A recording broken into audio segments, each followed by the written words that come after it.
Right then, this is the final design, I think, for the warped wall, and it has taken me forever and has taken about 10 redesigns. So this is the full product you can see here, and if you look, it's in 4 pieces, 1, 2, 3, 4.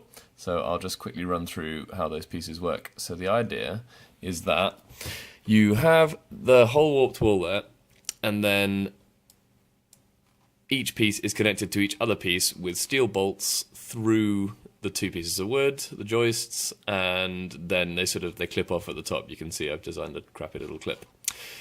They also have diagonal bracing like that, and diagonal bracing like that, and someone pointed out that it didn't have a support joist here, so I've put in a support joist running the whole way down the structure.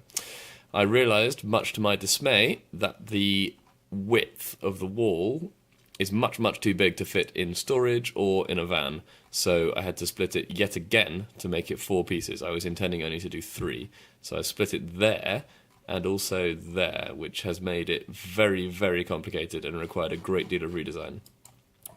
So that's piece 1 over here, and you'll see it is exactly the same as the top of the warped wall, but it doesn't have the bolts running through it. So I'll put those in when they're actually needed.